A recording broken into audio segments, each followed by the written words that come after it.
Já alguma vez pensou que as nossas ações mais banais e rotineiras podem ser, sem que nos demos conta, verdadeiros sabotadores do nosso cérebro? E não estamos a falar de nada de extremo. Pelo contrário, referimos-nos a hábitos que a sociedade considera a norma e que alguns até veem como um sinal de produtividade. Hoje, vamos desvendar 6 dessas práticas. E garanto-lhe que, pelo menos uma delas, o fará olhar para a sua rotina diária de uma forma completamente diferente. O nosso cérebro é um órgão complexo, extraordinário e, ao mesmo tempo, surpreendentemente vulnerável. Ele está em constante mudança, moldado pelas nossas experiências e pelo nosso estilo de vida. Este processo chama-se neuroplasticidade. Contudo, essa mesma flexibilidade torna-o também sensível a fatores negativos. Aquilo que fazemos hoje, literalmente, está a moldar o cérebro com o qual vamos viver amanhã. Pois bem, vamos começar com o hábito que, à primeira vista, nos parece mais inofensivo: a falta de sono. Quem de nós nunca sacrificou umas horinhas de descanso por causa do trabalho, ou daquele filme ou série tão cativante? Costumamos pensar: não faz mal, recupero o sono no fim de semana. Mas esta é, na verdade, uma das mais perigosas ilusões em relação ao nosso cérebro. Imagine que o seu cérebro é uma metrópole agitada. Durante o dia, ele produz uma enorme quantidade de lixo. Falamos de proteínas tóxicas, resultantes da sua intensa atividade. E é aqui que entra o sono. Quando adormece, um serviço de limpeza especial entra em ação nas ruas desta cidade. Este sistema é conhecido como o sistema linfático. Durante o sono profundo, as células cerebrais encolhem um pouco e, através dos canais que se formam, o líquido cefalorraquidiano começa a circular. Ele literalmente lava e arrasta todo o lixo acumulado durante o dia. É uma verdadeira limpeza geral, a nível celular. E é aqui que reside o ponto mais importante. Um dos principais tóxicos que é lavado durante a noite é a tristemente célebre proteína beta-amiloide. Os cientistas associam diretamente a sua acumulação ao desenvolvimento da doença de Alzheimer. Quando não dorme o suficiente de forma regular, está simplesmente a impedir que os limpadores façam o seu trabalho. O lixo acumula-se dia após dia. A curto prazo, isto manifesta-se como uma neblina mental, irritabilidade e problemas de concentração. Lembre-se daquela sensação, por exemplo, quando não consegue encontrar a palavra certa para expressar algo. Isso não é apenas cansaço. É o seu cérebro, literalmente, a sufocar no seu próprio lixo. Portanto, cada noite de sono completo e reparador não é um luxo, mas sim um procedimento de importância vital para a sua saúde. E agora, vamos falar de algo muito importante: o que temos no nosso prato. O segundo hábito, e talvez o mais difícil de quebrar, é o nosso grande amor por doces e alimentos altamente processados. Um croissant ao pequeno almoço, um iogurte açucarado a meio da manhã, uma pizza ao jantar. Soa-lhe familiar, não é verdade? Preocupamo-nos com a linha, com o peso, mas poucas vezes pensamos no que realmente está a acontecer dentro da nossa cabeça, do nosso cérebro, nesse exato momento. Sempre que come algo com alto teor de açúcar, desencadeia no seu corpo e, sobretudo, no seu cérebro, uma verdadeira reação inflamatória. Imagine isto como um pequeno fogo que arde constantemente, mas de forma silenciosa e latente. Não queima de imediato, mas vai danificando lentamente tudo à sua volta. Neste caso, os seus preciosos neurônios e os vasos sanguíneos que os nutrem. É precisamente este fogo que é uma das principais causas do que chamamos de nevoeiro mental, ou cabeça confusa. É quando sente aquela apatia, dificuldade em concentrar-se, em organizar os pensamentos, e as tarefas mais simples parecem um desafio insuperável. Isto não é preguiça, nem falta de vontade. É o seu cérebro a dar-lhe um sinal de SOS, porque todos os seus recursos estão a ser desviados para combater esta inflamação crônica e silenciosa. A longo prazo, uma dieta rica em açúcar e processados aumenta significativamente o risco de desenvolver demência. No fundo, cada sobremesa extra é um pequeno tijolo na parede que, um dia, poderá separá-lo das suas próprias memórias mais queridas. Por isso, da próxima vez que estiver a escolher entre uma maçã e um doce, lembre-se, não está a alimentar apenas o seu estômago, mas também, e principalmente, o seu precioso cérebro. Vamos agora ao terceiro assassino silencioso, que muitas vezes consideramos apenas uma parte inevitável da vida moderna: o estresse crônico. Não estamos a falar daquele pico rápido de adrenalina quando quase perde o comboio. Referimos-nos, sim, à tensão constante e de fundo que surge de prazos intermináveis, preocupações financeiras ou relações complicadas. O seu cérebro não distingue uma ameaça física real de um e-mail zangado do chefe. Para ele, ambos são um sinal de perigo. Em resposta a este sinal, as suas glândulas suprarrenais libertam a hormona cortisol. Em pequenas doses, ela mobiliza as forças do corpo. Mas quando o estresse não para, o nível de cortisol mantém-se constantemente elevado. E é aqui que começa o verdadeiro estrago. O excesso de cortisol é tóxico para uma das áreas mais importantes do cérebro: o hipocampo. O hipocampo é o nosso principal centro de memória e aprendizagem. Pense nele como um jardineiro que cultiva novas memórias e cuida das antigas. Pois bem, o cortisol para este jardineiro é como uma chuva ácida. Ele danifica e destrói as ligações neuronais e, a longo prazo, pode levar a que o hipocampo literalmente encolha de tamanho, que atrofie. É por isso que, em períodos de estresse intenso, nos é tão difícil aprender coisas novas e tão fácil esquecer as antigas. Não é apenas que estejamos cansados. O nosso cérebro está a sofrer danos físicos reais. E chegamos agora ao quarto hábito, algo que, na nossa era da tecnologia, se tornou uma verdadeira epidemia: o isolamento social. E não me refiro a quem vive isolado no meio do nada. Falo de nós, de si e de mim, rodeados por milhares de amigos nas redes sociais, mas que no fundo nos sentimos incrivelmente sós. Mesmo para quem é mais introvertido e encontra energia na solitude, a ausência total de um bom convívio, de uma boa conversa, olhos nos olhos, é um verdadeiro sinal de alarme para o nosso cérebro. É que o nosso cérebro, na sua essência, é um órgão social. Milhões de anos de evolução ensinaram-lhe que fazer parte de um grupo significa segurança. E estar sozinho, isso sim, é sinônimo de perigo. Quando passamos muito tempo sem aqueles contactos cara a cara, o cérebro entra num modo de sobrevivência. Começa a encarar o mundo como um lugar mais hostil, o que, inevitavelmente, alimenta o estresse crônico de que já conversamos.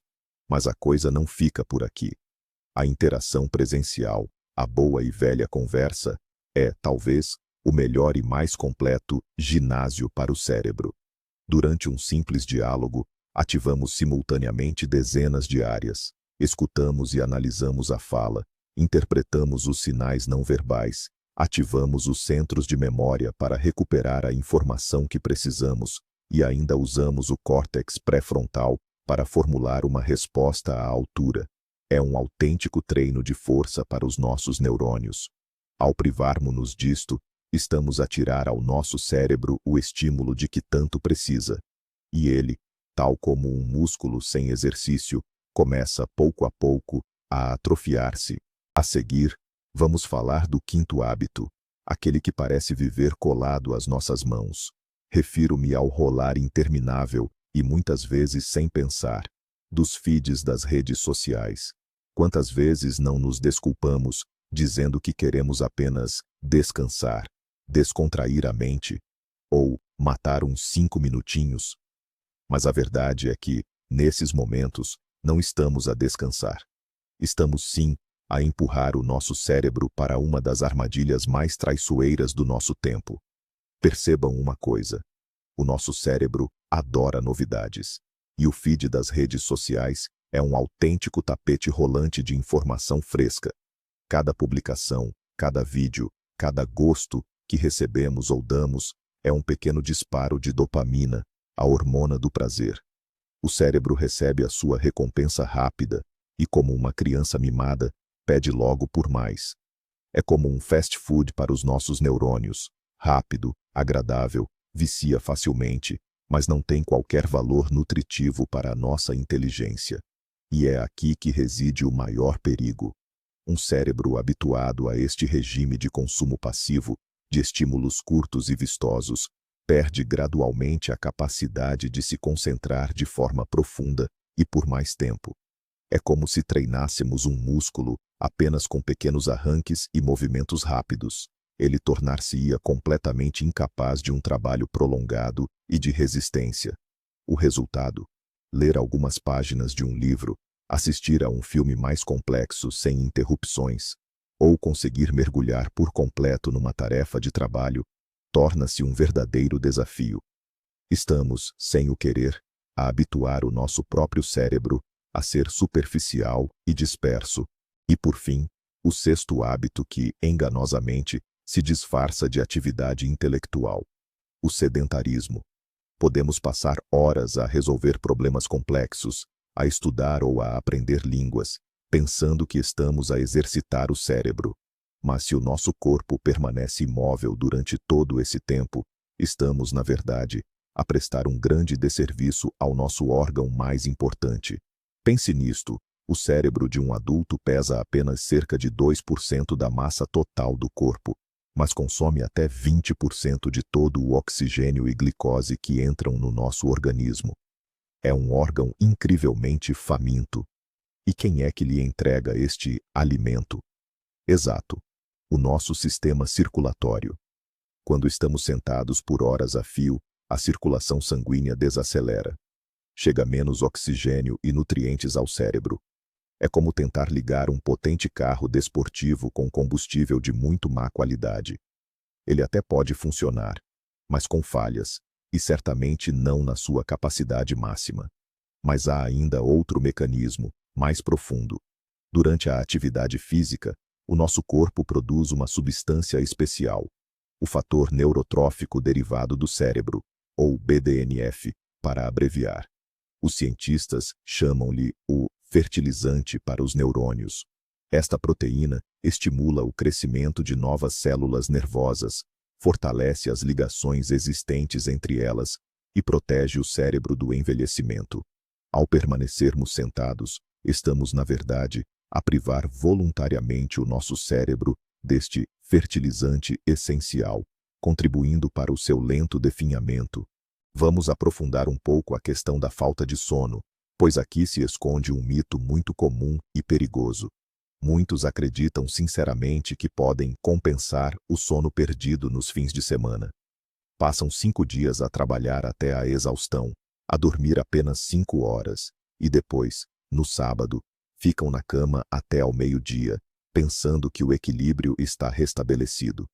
Infelizmente, o seu cérebro não funciona assim. Imagine que se esqueceu de tomar um medicamento importante. Não tomaria uma dose dupla no dia seguinte para compensar, certo? Com o cérebro é o mesmo. O sistema linfático, que é o nosso serviço de limpeza interno, trabalha num horário noturno rigoroso. Cada turno que se perde é uma perda irrecuperável. As toxinas que não foram eliminadas não desaparecem. Pelo contrário, permanecem e acumulam-se. Além disso, a tentativa de recuperar o sono desregula o seu relógio interno, os chamados ritmos circadianos. Consequentemente, no domingo à noite, é-lhe mais difícil adormecer, e começa a nova semana de trabalho já com um déficit de sono. Cria-se assim um ciclo vicioso. Portanto, o cérebro não é uma conta bancária onde se pode pagar uma dívida. É um jardim que exige cuidados diários. Agora, vamos voltar ao tema do estresse e olhá-lo de uma perspectiva ainda mais, digamos, preocupante. Já sabemos que o estresse crônico prejudica o hipocampo, mas há outro efeito, subtil, mas muito prejudicial. Ele literalmente desliga a parte mais desenvolvida e, digamos, humana do nosso cérebro. Estamos a falar do córtex pré-frontal. O córtex pré-frontal É como o nosso diretor-geral interno. É responsável pelo planeamento, pela tomada de decisões ponderadas, pelo autocontrolo e pelo pensamento racional. Quando o cérebro entra no modo lutar ou fugir, que é ativado pelo estresse, ele entende que não é altura para pensar muito. Precisa de agir depressa, por instinto. Por isso, redireciona todos os recursos do nosso córtex pré-frontal, a parte que pensa, para centros mais primitivos, mais emocionais, como a amígdala. O que é que isto significa na prática? Significa que, em estado de estresse, ficamos mais impulsivos, mais irritadiços e mais propensos a correr riscos. É por esta razão que, depois de um dia cansativo, é mais fácil descarregarmos nos nossos entes queridos. Procuramos comida pouco saudável, álcool, ou gastamos dinheiro sem pensar. O nosso diretor-geral fica temporariamente fora de serviço e começamos a tomar decisões erradas que só aumentam o estresse, fechando este círculo vicioso. Mas qual destes fatores é o mais insidioso? A falta de sono, o estresse, o açúcar? É aqui que reside a grande verdade. O hábito mais prejudicial, que lentamente destrói o seu cérebro, não é um deles isoladamente. É a sua combinação, a funcionar em piloto automático. É o hábito de não prestar atenção à forma como vive. Quando não dorme o suficiente, procura doces para ter energia. O pico de açúcar no sangue causa ansiedade, aumentando o estresse. Em estado de estresse, não tem forças para socializar ou fazer exercício, e passa horas a navegar sem rumo pelas redes sociais. Não são 6 problemas separados, mas sim um sistema gigante, um círculo vicioso do qual parece não haver saída. Compreender que estes hábitos estão interligados e se alimentam mutuamente é o primeiro e mais importante passo para a cura do seu cérebro. Em última análise, tudo se resume à consciência plena. O seu cérebro tem uma capacidade surpreendente de recuperação, se lhe der uma oportunidade. Não é preciso mudar tudo de uma vez. Comece com pequenos passos. Deite-se 15 minutos mais cedo. Troque uma sobremesa por uma fruta. Vá a pé em vez de apanhar o autocarro. Estes pequenos passos, com o tempo, quebrarão o círculo vicioso. Obrigado por ter assistido a este vídeo até ao fim. Se lhe foi útil, deixe o seu gosto e subscreva o canal para não perder os próximos conteúdos. E agora, uma pergunta para si. Qual destes hábitos foi o mais surpreendente ou o mais relevante para si? Escreva nos comentários. Vamos conversar.